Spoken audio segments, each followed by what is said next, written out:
Остануваме се уште на урбани теми, градска тема, иако од еден друг агол морам да признам, бидејќи со мене во студиото е господин Владко Шешов, директор на Институтот за земјотресно инженерство во Скопје. Добро утро, господин Шешов. Вие кога седите во студиото, ќе разговараме за земјотреси, ама не правиме аларми, не правиме паники и така. Замолив за еден разговор, бидејќи во последните 5-6 дена се случи една серија земјотреси. Имаше еден силен на Филипините, имаше во Мелбурн, овој во Крит од пред 2 дена прилично 6 степени по Рихтер, а се тресе земјиштето и во нашата околина, па и во Македонија почувствувани земјотреси, некои од нив релативно плитки и така натаму. Прво да ве прашам, дали овие вести за земјотреси, кои заради сегашните можности за брзи комуникации, практично реал тајм во времето кога се случуваат, вие веќе имате на разни социјални платформи, директен пренос од земјотресите. Дали е дојдено до зголемување на бројот на земјотресите или само по-интензивно информираме за оно што се случува, говорам за последниве години, воопшто има еден впечаток дека сега нешто специјално се случува околу земјинава топка? Добро, да. Ова, како што рековте, дека активноста, ние викаме сеизмолошката активност, ниту е зголемена, ниту е намалена. Таа си е редовна појава и овие земјотреси што ги спомнавте се и очекувани во тие делови на светот. Само тука би требало малце да разјасниме, спомнавте Филипини, Австралија и така, припаѓаат на различни, ние викаме региони, зони во светот кои што генерираат земјотреси. Филипините лежат на тој така наречен огнен прстен, Ring of Fire, нели околу Пацификот, каде што се најсилните земјотреси. Овие сите катастрофални што на жалост придонесуваат и за голем број на жртви и оштетувања, се во тој појас. И ние знаеме, 75% од активноста се случува таму. Значи Филипини, Јапан, надоле, потоа Аљаска, тој дел на Калифорнија, Чиле, тука се најсилните земјотреси. Таму е спојување на плочи, се поместуваат. Најактивни се плочите, да кажеме, во тој регион се уште се движат. Не дека во некои делови на други на светот имаме Суматра и слично, меѓутоа тамо се најголемата активност, да кажеме. Мелбурн, да, не е изненадување, може би е повеќе изненадување, бидејќи подолг временски период немало толку силен земјотрес. И секако во регионот, спомнавте, тука е земјотресот пред 2 дена што се случи во Крит. Повторно ќе кажам, тоа е природна појава, се случуваат. Крит е познато дека е еден од најактивните сизмички региони во Медитеранот и се случуваат такви земјотреси, се очекуваат и посилни, не само магнитуда 6. Така да, тоа си е од едната страна природата. Од другата страна, добро спомнавте, целата оваа дигитализација, социјални мрежи придонесува да населението секаде во светот веднаш му се достапни информации, добро рековте, реал тајм, онлайн веднаш.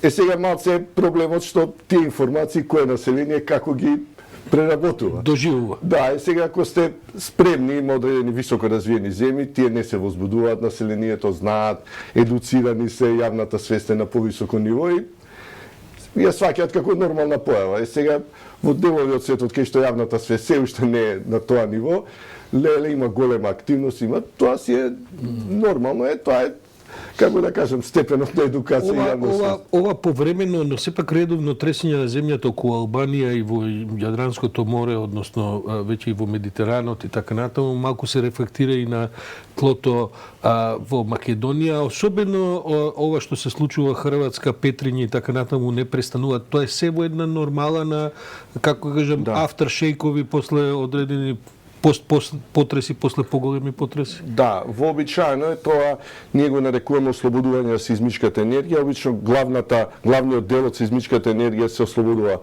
од еден ивент, тоа е така наречениот main ивент, главниот ивент, и потоа секако нормално е да подолг временски период се ослободува со помали потреси, таков е случајот и со Крит. Сведоци сме, секој ден има активности, има помали потреси, има и некој од магнитуда, да кажеме 4,5-5, што е така, што може да се почувствува добро од населението.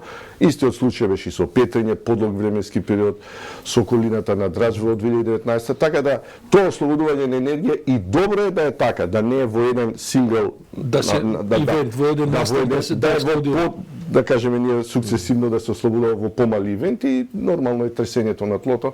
Мислам дека во наредниот период сегде ќе се смири, повторно ако нема некој голем, така да тоа е вообичаена појава. И понатаму не можеме да предвидиме големи настани од Да, на пример, мислам технологијата оди напред, се оди напред, ама ова не може. Добро, сега може би во некој исклучително ретки случаи во високо развиените земји, меѓутоа повторно науката избегнува да користи такви терминологија предикти, да предвидува.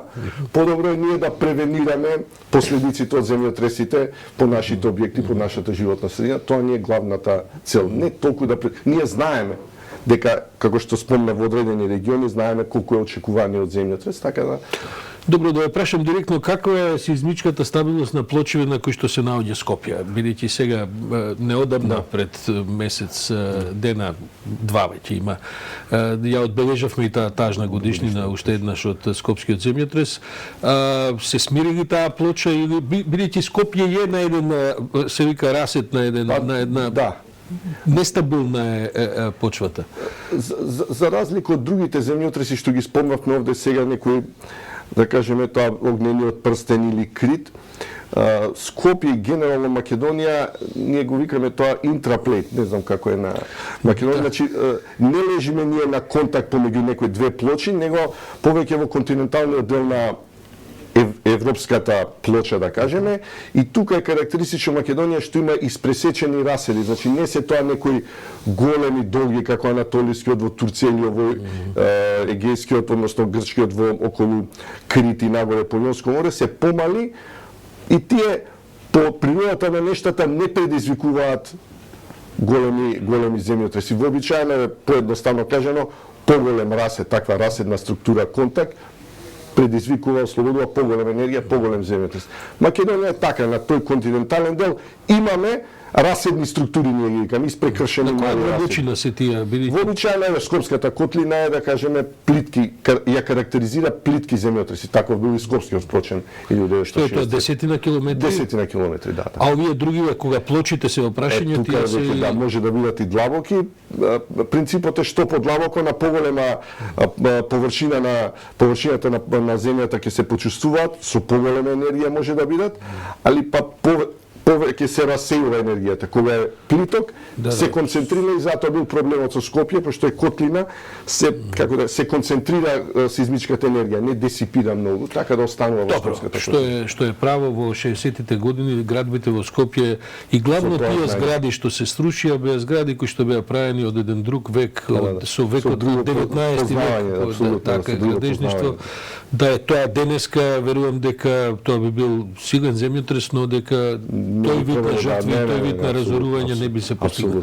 За крај, Владко, само ја прашам, знам дека не сте вулканолог, меѓутоа сведочиме се и активности на вулкани, така тоа е врска со ова што го разговараме? Добро, да, генерално постојат неколку типа на земјотреси, за овие што зборевме претходно се тектонски, тие се како резултат на движење на тектонските плочи, овие што ги спомнавте, така се вулкански тип на земјотреси кои што се ограничени со активноста на самите вулкани, немаат таква јачина, претежно се локални, не, барем во посовремено време не предизвикуваат некој потрес или оштетување како овие тектонските, ограничени се околу самиот локалитет на вулканот.